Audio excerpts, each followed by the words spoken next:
If you're seeing a Mailchimp for WordPress error, don't worry. In this video, I'll walk you through the quickest fixes step by step so you can get your form working again.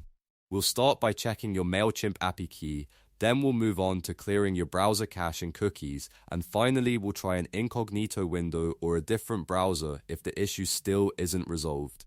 These are the most common fixes, and in many cases, one of them will solve the problem fast. If this tutorial helps, please hit the like button and subscribe for more easy WordPress troubleshooting videos. Let's get into it. First, check your API keys inside your Mailchimp account. Start by opening your account settings.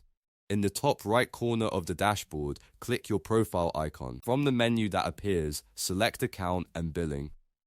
This is where Mailchimp keeps your account tools and settings. Next, look for the Extras tab inside the Account and Billing area and click it. Then, select API keys. This will open the page that lists all of your Mailchimp API keys. Now take a moment to review the existing API keys carefully. Make sure the key you're using in WordPress is still active and copied correctly. A small typo, an expired key, or the wrong key can cause the Mailchimp for WordPress connection error. If needed, regenerate or replace the key, then update it inside your WordPress plugin settings and test the connection again.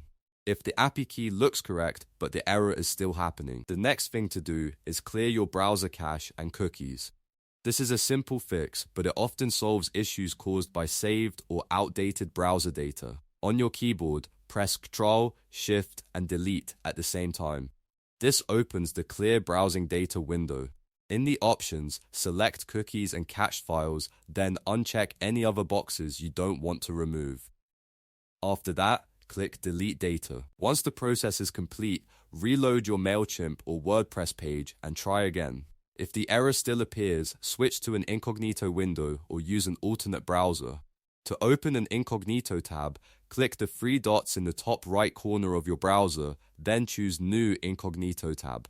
In that private window, sign in again and test the Mailchimp for WordPress connection. If that still doesn't work, try a different browser altogether, such as Chrome, Firefox, or Edge. Sometimes browser extensions, stored sessions, or compatibility issues can trigger the error, and changing browsers can bypass the problem completely. So to recap, the best fixes are checking your API keys, clearing your cache and cookies, and testing in incognito mode or another browser. In most cases, one of those steps will get Mailchimp for WordPress working again. If this video helped, please give it a thumbs up and subscribe for more quick WordPress fixes, plugin troubleshooting, and simple step-by-step tutorials. Thanks for watching, and I'll see you in the next one.